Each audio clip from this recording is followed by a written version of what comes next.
മൊഗ്രാൽ ദേശീയവേദി മഹാത്മാഗാന്ധിയുടെ രക്തസാക്ഷിത്വ ദിനാചരണത്തിന്റെ ഭാഗമായി അനുസ്മരണ പരിപാടി സംഘടിപ്പിച്ചു. സാംസ്കാരിക പ്രവർത്തകൻ ഹമീദ് കാവിൽ ഉദ്ഘാടനം ചെയ്തു.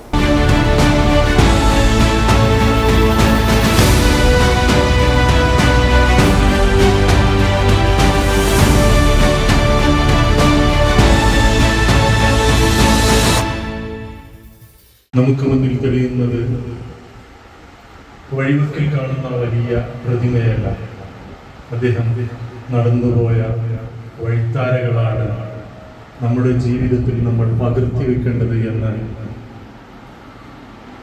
പറയുവാൻ ഞാൻ ഈ വേദി ഉപയോഗിക്കുകയാണ്. ചെറിയ ജീവിതത്തിലൂടെ വലിയ സത്യങ്ങൾ നമ്മൾക്ക് മുമ്പിൽ പറഞ്ഞു തന്ന മഹാത്മജി ഒരു മനുഷ്യന്റെ നിശബ്ദമായ നടപ്പാതയായാണ് എനിക്ക് തോന്നിയിട്ടുള്ളത്.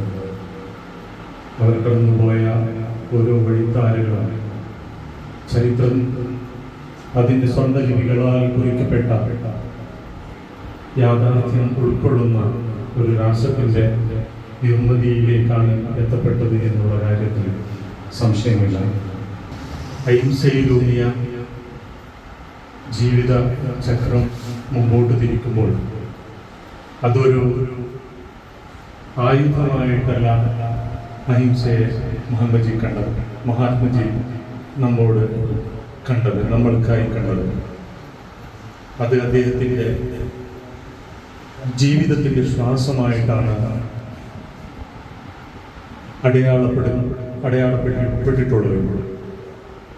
ഇങ്ങനെ ജീവിതത്തിൻ്റെ സമസ്ത മേഖലയിലും ഒരു കയ്യൊപ്പ് ചാർത്തി കടന്നുപോയ മഹാത്മജിയുടെ ഓർമ്മകൾ നമ്മുടെ കുട്ടികളിലേക്ക് പകർന്നു നൽകുന്നതിന് പകരം ഇന്ന് പുനഃസൃഷ്ടിക്കപ്പെട്ട ചരിത്രത്തിലൂടെയാണ് നമ്മുടെ കുട്ടികളെ വിദ്യാഭ്യാസത്തിൻ്റെ അനുചിത്യപൂർണമായ ജീവിത രീതിയിലേക്ക് തള്ളിവിട്ടുകൊണ്ടിരിക്കുന്നുണ്ട് എന്നുള്ളത് കാര്യത്തിൽ നമുക്ക് സംശയമില്ല.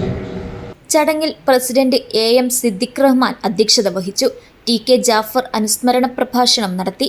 വൈസ് പ്രസിഡന്റ് KP മുഹമ്മദ് സ്മാർട്ട്, ജോയിന്റ് സെക്രട്ടറി മുഹമ്മദ് അഷ്റഫ് സാഹിബ്, ദേശീയവേദി സീനിയർ അംഗം Hameed Perwad, Abdul Rahman, MA Musa, H Ibrahim, Khader Mogral, HM Kareem, MS Muhammad Kunhi തുടങ്ങിയവർ സംബന്ധിച്ചു.